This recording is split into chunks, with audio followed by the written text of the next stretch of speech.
Hai Nananisa Lovers, apa kabar? Sehat semuanya ya. Untuk kali ini tutorialnya kita akan membuat lapis Surabaya ekonomis. Ekonomis karena pemakaian telurnya hanya 8 saja ya. Seperti yang kita tahu kalau resep asli dari lapis Surabaya yang premium itu kan kuning telurnya banyak banget. Dan untuk kita yang masih pemula nih, kalau harus mencoba resep yang pemakaian kuning telurnya banyak, ini sedikit ragu-ragu, bahkan gak berani ya. Takutnya kalau gagal dalam proses pembuatan gimana? Bakal nangis kan? Sama kayak saya nih. Nah, untuk resep kali ini kita akan bikin yang ekonomis saja. Meskipun telurnya cuma 8, tapi insya Allah nanti saya jamin hasilnya bakal lembut banget dan pori-porinya bakal rapat nih.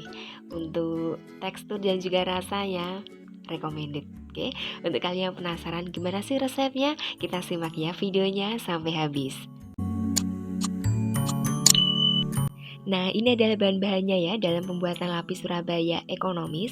Mulai deret yang paling depan, bahan keringnya ini saya jadikan satu tempat biar ngirit perabot ya.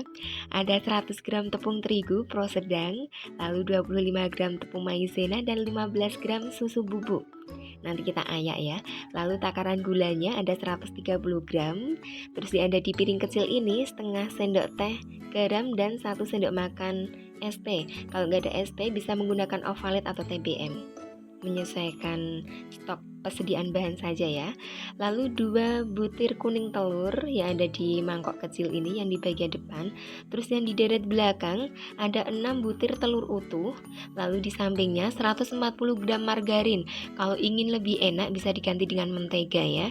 Lalu dicampur 2 sendok makan susu kental manis yang warnanya putih. Oke, biar kalian gak bingung, ini resepnya juga saya tulis di kolom deskripsi. Nanti bisa dicek ya di bawah judul dari video ini. Biar kalian gak penasaran tadi resepnya kayak apa nih. Nah gitu ya. Sekarang kita masuk di proses memixer adonan. Pakai teknik all in one, semua bahan dimixer jadi satu kecuali margarin sama susu kental manisnya nih. Dan untuk memasukkan bahan keringnya sambil diayak seperti ini ya. Oke, untuk menghindari bahan-bahan yang bergerindil. Jadi ini di mixer sampai mengembang putih kental dan berjejak. Untuk takaran waktunya ini disesuaikan dengan kecepatan mixer masing-masing. Soalnya beda merek biasanya beda hasil juga ya. Dan tadi durasi saya memixer adonan ini sekitar 10 menit udah mengembang bagus kok. Tapi kembali ke mixer masing-masing. Seperti itu ya. Di wadah yang lain kita mixer juga mentega atau margarin yang udah dicampur 2 sendok makan susu kental manis ya, sampai kondisinya lembut dan tercampur rata. Dan kalau kalian hanya punya satu mixer, otomatis kan harus bergantian ya. Nah, kalau kondisi yang campuran telur ini udah mengembang bagus, bisa dicuci garpu mixernya, dilap bersih sampai kering, baru digunakan untuk memixer tadi nih margarin sama susu kental manis. Jadi penggunaan mixernya bisa bergantian ya. Dan jadinya seperti ini. Cara memasukkan margarin yang udah di mixer tadi ini kita pakai sistem pancing. Caranya seperti ini. Ambil sedikit adonan, yang adonan putih tadi ya, lalu digunakan untuk mengaduk ini margarin yang udah di mix. Kita aduk-aduk sampai rata seperti ini. Kalau udah tercampur rata, ini bisa dimasukkan ke dalam adonan yang wadah satunya, adonan putihnya ya. Oke, jadi tidak langsung dimasukkan sekaligus, tapi kita pakai pencampuran awal dulu. Dimasukkan seperti ini, dan kita memakai teknik aduk balik dalam ini nih, cara mengaduknya. Untuk kalian yang belum tahu, apa sih teknik aduk balik ini? Ini semacam kayak menusuk ya, dari atas ke bawah, lalu adonannya kita bawa, kita angkat ke atas, seperti ini nih. Ini tujuannya agar adonan yang udah mengembang ini tidak gampang turun. Seperti itu ya. Oke, dicampur sampai benar-benar rata. Berhubung di resep ini saya pakai loyang sekat yang 3 sap ya, yang biasa digunakan orang untuk pembuatan lapis Surabaya. Jadi adonan ini saya bagi menjadi 3 bagian nih. Dan sepertiga bagian saya kasih pasta coklat kayak gini. Nanti ini tempatnya di posisi tengah ya, yang layer coklatnya. Dan untuk atas sama bawahnya ini nanti warnanya kuning. Kalau kalian tidak punya loyang sekat, bisa menggunakan loyang kotak biasa yang ukuran 18 cm. Nanti pakai 2 loyang, jadi otomatis nanti warnanya cuma 2, kuning sama coklat. Seperti itu ya. Dan biar warnanya lebih cantik, untuk adonan putihnya ini saya kasih sedikit pewarna kuning. Nanti ini hasilnya akan lebih cerah dan lebih menarik juga ya. Kalau tidak dikasih pewarna itu bisa-bisa saja ya, tergantung dari selera masing-masing.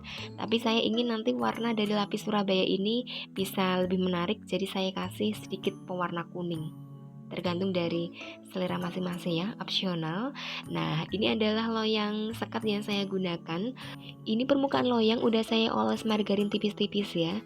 Lalu bagian atasnya saya alasi juga dengan kertas roti, agar nanti saat roti ini udah matang lebih mudah dikeluarkan dari loyangnya. Kayak gitu ya. Kalau kalian tidak punya loyang sekat seperti ini, bisa menggunakan loyang kotak biasa yang ukuran 18 cm. Tapi nanti lapisan warnanya cuma dua, coklat sama kuning saja ya. Nah, kayak gitu.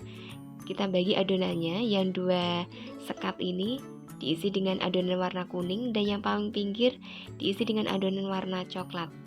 Kita oven sampai matang dan durasi memanggangnya ini disesuaikan dengan oven masing-masing juga. Kalau oven saya yang jadulnya kebangetan, ini 30 menit bisa lebih tadi ya baru matang dan kondisi permukaannya seperti ini. Oke. Pokoknya kalian sesuaikan dengan oven masing-masing. Yang pasti kalian udah mengenalinya kan. Nah, untuk dua lapisan kuning sama coklat saya olesi pakai selai nanas ya. Saya suka dengan selai ini. Kalau ingin pakai selai yang lain, misalnya stroberi, blueberry, atau melon, terserah. Pokoknya disesuaikan dengan selera masing-masing juga nih. Diratakan dengan menggunakan spatula atau pakai sendok nggak apa-apa ya. Pokoknya asal rata saja.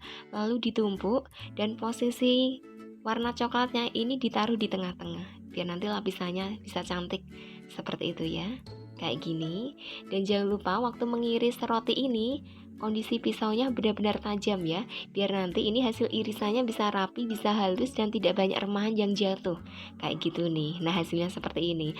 Yang udah saya potong memang sengaja saya masukkan di dalam plastik OPP seperti ini. Ini hanya sekedar untuk ide jualan saja ya. Dan biar orang makin kenal dengan nama brand jualan kalian, bisa ditempeli dengan stiker. Kayak gitu ya. Untuk media promosi juga bisa ya lewat stiker itu. Nah, dan ini yang saya pegang adalah hasil potongan lapis Surabaya ekonomis yang baru kita bikin tadi. Teksturnya seperti ini ya. Waktu kita tekan membal banget, dan ini kelihatan banget kalau teksturnya lembut sekali nih. Dilihat dari irisannya, bisa kalian perhatikan ya, pori-porinya ini rapat banget. Kalau kalian lihat potongan kue seperti ini, dalam bayangan pasti udah terbayang-bayang ini lembut banget nih rotinya. Nah, kayak gitu ya. Bisa dibuka kalau kita patahkan ya. Nah, coba kita buka sisi bagian dalamnya seperti apa. Nah, kayak gini nih. Meskipun kita hanya pakai 8 telur saja ya, 6 telur utuh sama 2 kuning telur, tapi insya Allah saya jamin ini rasanya tidak mengecewakan. Kalau kalian ingin ini dijadikan sebagai ide jualan, ini layak jual banget, saya jamin nih. Dan untuk rasanya recommended banget. Kalian harus mencoba resep yang satu ini ya. Meskipun ini judulnya ekonomis, tapi rasanya maksimalis banget. Oke, bisa dicoba ya. Yang suka dengan video ini jangan lupa di subscribe dulu, dinyalakan lonceng notifikasinya juga, biar kalian tidak ketinggalan tutorial terbaru dari Narani Sakek. Makasih ya atas kesetan di channel ini, ditunggu lagi untuk video berikutnya. Sampai jumpa lagi.